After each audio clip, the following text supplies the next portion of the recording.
सॅमसंगने त्यांच्या M series मध्ये आणखीन एक फोन लॉन्च केलाय आणि फ्रँकली तुम्ही जर सध्या एक चांगला मिड रेंज फोन घ्यायचा विचार करत असाल तर हा फोन तुम्ही नक्कीच पाहायला पाहिजे. याचं नाव आहे सॅमसंग गॅलेक्सी M47 आणि या फोनमध्ये सॅमसंगने काय काय फीचर्स एकदम फ्लॅगशिप लेवलचे दिलेत. हे फीचर्स कोणते आहेत, फोनची किंमत किती आहे आणि या किमतीला हा फोन व्हॅल्यू फॉर मनी वाटतो का, हे सगळं आपण आजच्या व्हिडिओमध्ये पाहणार आहोत. आणि हा व्हिडिओ स्पॉन्सर्ड नाहीये, त्यामुळे व्हिडिओच्या शेवटी आपण याच बजेटमधले आणखी 3 ऑप्शन्स कोणते आहेत हे देखील पाहणार आहे. त्यामुळे व्हिडिओ शेवटपर्यंत नक्की बघा. मी सुदेश आणि तुम्ही पाहताय टेक भारी. सुरुवात करूया या फोनच्या किमतीपासून, कारण त्याबद्दल सॅमसंगने अजूनही स्पष्ट माहिती दिलेली नाहीये. सगळ्या जाहिरातींमध्ये आणि न्यूजमध्ये फोनची इफेक्टिव्ह प्राइस 22,999 म्हणजे 23,000 रुपये दाखवली गेली आहे. पण ही किंमत लॉन्च ऑफर्स आणि बँक ऑफर्स लावून झाल्यावरची आहे. पण फोनची खरी किंमत किती असणार हे अद्याप स्पष्ट केलेलं नाहीये. दोन व्हेरियंट्स मिळण्याची शक्यता आहे. एकामध्ये 6 GB रॅम असेल आणि दुसऱ्यामध्ये 8 GB रॅम. स्टोरेज मात्र दोन्हीमध्ये 128 GB असेल.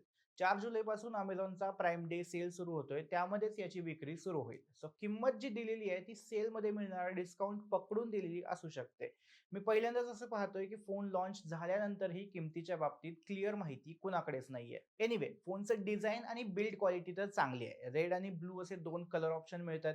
त्यातही रेड कलर मध्ये फोनच्या बॅक साईडला मॅट टेक्स्चर फिनिशिंग दिलंय, त्यामुळे फोनवर बोटांचे ठसे वगैरे उमटत नाहीत आणि इन हँड फील खूप चांगला वाटतो. बाकी फोनचं डिझाईन एम सिरीजच्या बाकी फोन सारखंच आहे. फोनची फ्रेम पॉलिकार्बोनेटची आहे आणि 6000 mAh बॅटरी असून देखील फोन बऱ्यापैकी स्लिम आणि लाईट वेट आहे. बाकी डाऊन साइड एकच आहे की फिंगरप्रिंट सेन्सर इन डिस्प्ले नाहीये, तर साइड माउंटेड आहे. डिस्प्लेचं म्हणाल तर या फोनमध्ये 6.7 इंच मोठा सुपर अॅमोलेड प्लस फ्लॅट डिस्प्ले दिलाय. याचा रिफ्रेश रेट 120 हर्ट्स आहे आणि याला cornering gorilla glass Victus plus protection दिलंय. त्यामुळे स्क्रॅचेसचा किंवा फोन खाली पडला तरी डिस्प्ले खराब होण्याचा धोका अगदी कमी आहे. पीक ब्राईटनेस 1400 निट्स आहे, सो आउटडोर यूजला काही प्रॉब्लेम येत नाही. शिवाय वॉटर डस्ट प्रोटेक्शनसाठी IP64 रेटिंग दिलंय. एकूणच बिल्ड क्वालिटी चांगली आहे. परफॉर्मन्सच्या बाबतीत बोलायचं झालं तर सॅमसंगच्या नेहमीच्या Exynos ऐवजी आता यात स्नॅपड्रॅगन 6 Gen 3 प्रोसेसर पाहायला मिळतोय. मिड रेंज आणि बजेट फोनसाठी हा परफेक्ट असा चिपसेट आहे. सोबतच LPDDR5X रॅम आणि UFS 3.1 स्टोरेज आहे.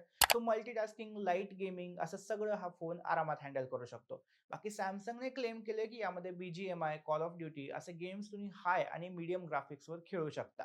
त्यामध्ये फ्रेम ड्रॉप येणार नाही. फोनमध्ये Adreno 710 GPU देण्यात आलाय, त्यामुळे ग्राफिक्स रेंडरिंग देखील अगदी परफेक्ट होतं असं सॅमसंगने म्हणलंय. मोठ्या गेमिंग सेशनसाठी तगड्या प्रोसेसर सोबतच महत्त्वाची असते ती मोठी बॅटरी आणि या फोनमध्ये ती दिली आहे.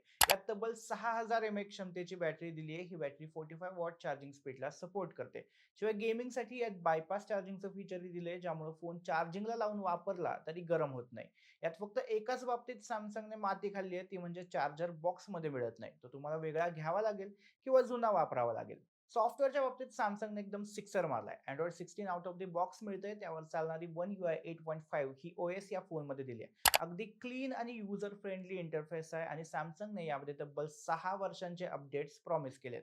OS आणि सिक्युरिटी दोन्हीसाठी तेवढेच अपडेट्स मिळणार आहेत, म्हणजे अगदी 2032 पर्यंत देखील हा फोन नव्यासारखा चालेल. कॅमेराकडे येऊया. मागच्या बाजूला ट्रिपल कॅमेरा सेटअप मिळतो, जो आता खरं तर या सेगमेंटमध्ये रेअर झालाय.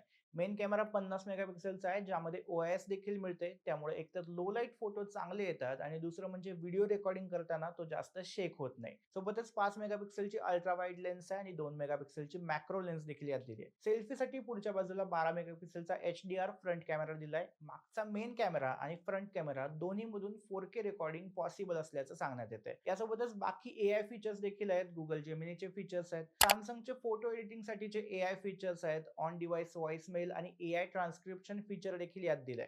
सिक्युअर पेमेंटसाठी नॉक्स सिक्युरिटी आहे. Samsung wallet tap and pay feature देखील यात दिलंय. आता मेन मुद्दा की हा फोन व्हॅल्यू फॉर मनी आहे का? खरं तर आताच्या फोनच्या वाढलेल्या किमती आणि सॅमसंग या फोनमध्ये देत असलेले फीचर्स पाहिले तर 23,000 रुपयांमध्ये हा खरंच चांगला फोन आहे. पण इथे एक कॅच आहे. आधी सांगितलं तसं ही ऑफरवाली किंमत आहे. त्यात एक्सचेंज पकडलं आहे की नाही हे देखील आपल्याला अजून माहिती नाही. त्यामुळे तुम्हाला हा फोन 23,000 पर्यंत मिळत असेल तर ठीक आहे, नाहीतर आपण दुसरे ऑप्शन पाहणारच आहोत. या बजेटमध्ये पहिला ऑप्शन म्हणजे Motorola H60 Fusion. कोणत्याही ऑफर शिवाय हा फोन तुम्हाला 23,000 रुपयांना मिळतोय. यामध्ये 8 GB RAM, 128 GB storage, 5,500 mAh battery, 50 मेगापिक्सेलचा मेन कॅमेरा आणि Dimensity 7400 प्रोसेसर मिळतोय. शिवाय 68 वॉटचा चार्जर बॉक्समध्येच मिळतोय. एकूणच डिसेंट असा हा फोन आहे. ऑफरमध्ये कदाचित तुम्हाला हा आणखी स्वस्त मिळेल. दुसरा एक ऑप्शन म्हणजे iQOO Z10 Lite. यामध्ये तुम्हाला 6000 mAh बॅटरी, 50 मेगापिक्सेलचा कॅमेरा आणि 8 GB रॅम हे सगळं मिळतंयच. पण स्टोरेज देखील 128 ऐवजी 256 GB मिळतंय. सो हा एक प्लस पॉइंट आहे. बाकी थोड्याच दिवसांपूर्वी आलेला Realme P4R हा देखील एक चांगला ऑप्शन आहे. यामध्ये रॅम तुम्हाला थोडी कमी मिळेल. 6 GB ची रॅम आहे, पण स्टोरेज 256 GB आहे आणि बॅटरी देखील 8000 mAh एवढी मोठी आहे.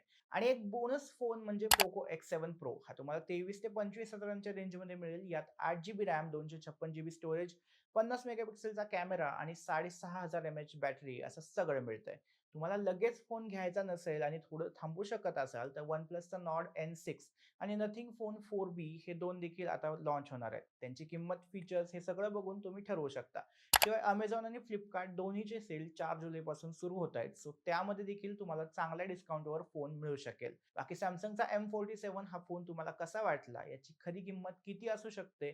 तुमची मतं कमेंटमध्ये सांगा आणि टेक्नॉलॉजीच्या YouTube चॅनलला सबस्क्राईब करायला विसरू नका.